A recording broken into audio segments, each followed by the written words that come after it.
You can feel it. The Chiefs are finally playing with the kind of rhythm that matters when the bright lights switch on.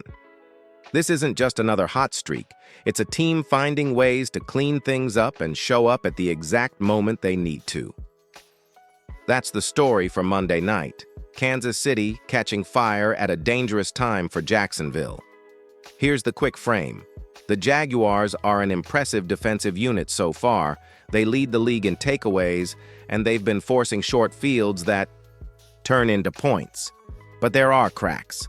Jacksonville's offense has shown inconsistency, penalties and drops have popped up, and they lean on a heavy run game when they get favorable field position.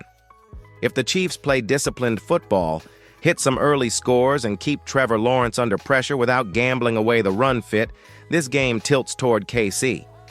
I want you to focus on 3 big reasons I like the Chiefs in this matchup. First, turnovers. The Chiefs have been near perfect. Protecting the ball, they've had only 1 turnover that was a fluke-tipped pass. If you don't give the Jaguars the short fields they live off, you take away their primary advantage. Second, the run game tweak. Bashard Smith is the piece we've been waiting to see more involved. If Andy Reid leans on Smith smartly and the OL handles the interior, the Chiefs won't be one-dimensional. Third, defensive execution. The Chiefs held a top-scoring offense to a fraction of its points recently. That kind of performance gives you confidence this defense can limit the Jags' big plays and exploit their pre-snap motion and penalty problems. Quick production note. If you're enjoying this breakdown, smash that like and please subscribe. We're trying to hit 5,000 subscribers, and every sub gets us closer to bigger breakdowns and faster uploads. Also, drop a comment with your predicted final score. I'll be watching those and reacting in the pinned comment after the game. What to watch in the first 15 minutes. Can KC get on the board early? If they do, Jacksonville will be forced out of their run-first comfort, and the game becomes much more favorable. If KC starts slow, this turns into a grind. When you talk about Jacksonville this season, the headline is their defense. Top 5 across almost every metric, they've been opportunistic, swarming, and flat-out disruptive. But peel back the curtain a little, and you notice something. They haven't faced Patrick Mahomes. They've been teeing off against quarterbacks like Bryce Young, Jake Browning, and a Texans unit that's still finding its footing. Respect to what they've done, but Monday night is a different level of challenge for that group. The Jaguars' biggest strength has been takeaways. 13 in just 4 games, already more than they had in the entire 2024 season. That's insane production. But here's the catch. Kansas City has turned the ball over just once this year, and even that was a deflected pass off Travis Kelce's. Hands that should have been 6 points. The first offensive key is simple but critical. Protect the football. If Mahomes and company play a clean game, the Jags lose the short fields that have fueled their wins. Now let's talk matchups. Jacksonville runs a zone-heavy scheme. That plays into the hands of guys who thrive at finding space. Travis Kelce is the obvious name. He's carved up zone coverage for a decade. But don't forget Juju Smith-Schuster, who has the knack for sitting down in soft spots and moving the chains. This is the kind of night where those two can eat in the middle of the field. But the Jags have been especially sharp in that area, thanks to linebacker Devin Lloyd, who leads their team in interceptions. Their safeties have been aggressive too, punching the ball out and flying downhill. That means Mahomes needs to be patient. If it isn't there in the middle, he's got vertical weapons now in Xavier Worthy and Tyquan Thornton. Take those shots. Even if they don't, always connect. Forcing the defense to respect the deep ball will soften things underneath. The run game also matters. Nobody's expecting the Chiefs to suddenly dominate on the ground, but balance is key. Bashard Smith is the player to watch. Every coach has hinted that his role is expanding, and it should. His explosiveness adds an element the Chiefs have lacked. Kareem Hunt gives you tough yards. Pacheco is still grinding to find his rhythm, but Smith can break a defense's angle. And remember, Trayvon Walker, the Jags' second-best run defender, is questionable after wrist surgery. That's an advantage KC must test. Of course, it all comes back to protection. Josh Hines Allen is Jacksonville's premier pass rusher, and he's likely to square off against rookie Josh Simmons. That's a heavyweight battle. If Simmons holds up even decently and Mahomes has time, this game tilts heavily toward Kansas City. The Jags can't blitz much. Lawrence is more of a quick-strike QB, so if Mahomes has a clean pocket, he'll dismantle their zone coverages with precision. And here's the situational key. The Chiefs must start fast. Jacksonville has rarely trailed this year. If KC goes up 7-0 or 10-0 early, they force the Jags to throw more than they want, and that's when mistakes come.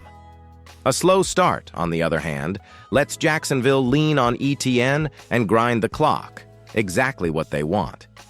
If the Chiefs want to walk out of Monday night with a statement win, the defensive plan is every bit as important as Mahomes and the offense. Jacksonville's defense has been carrying them, but let's be real, their offense hasn't been nearly as sharp. That's where Kansas City can tilt this game in their favor. The Jaguars' identity on offense is built around the run. Travis Etienne is the engine, nearly 100 yards per game on the ground, top 3 in explosive runs, and the guy who keeps them in rhythm. When the defense gifts them short fields with turnovers, Etienne is even harder to stop because Jacksonville can just pound the rock and keep the chains moving. That's why the first key for the Chiefs' defense is clear. Take away the run.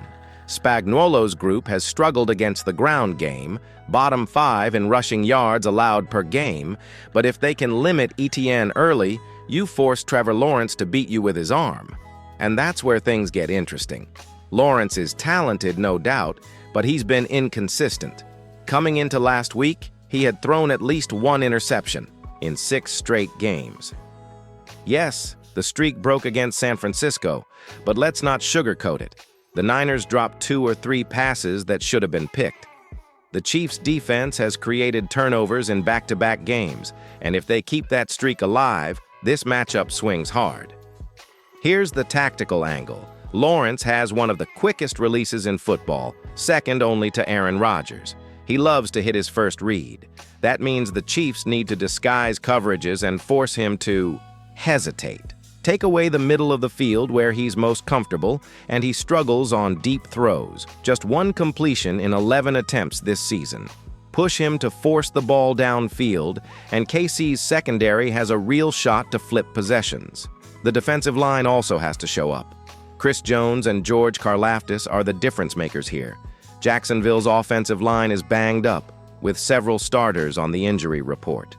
Even if most play, they aren't 100%.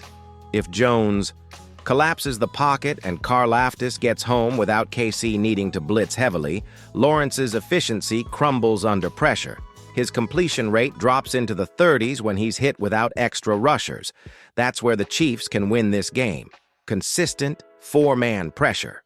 And let's not ignore the other flaws in Jacksonville's offense. They are the most flagged team in the league. Pre-snap motion and a brand new system under coach Liam Cohen have led to false starts, holds, and drives getting stalled. They've also been plagued by drops. Brian Thomas Jr., their young first-round pick, has let multiple big ones slip through his hands. If you combine penalties and drops with a defense that keeps Lawrence under pressure, the Jaguars' offense looks a lot less threatening. Special teams matter here too. Parker Washington had an 87-yard punt return last week, and that's the kind of play that can swing momentum instantly. Dave Tube's unit has to be sharp in coverage, and on the flip side, Harrison Butker has to deliver. Missed kicks in prime time can turn confidence into doubt fast, and the Chiefs can't afford to leave points on the board. So here's the defensive formula.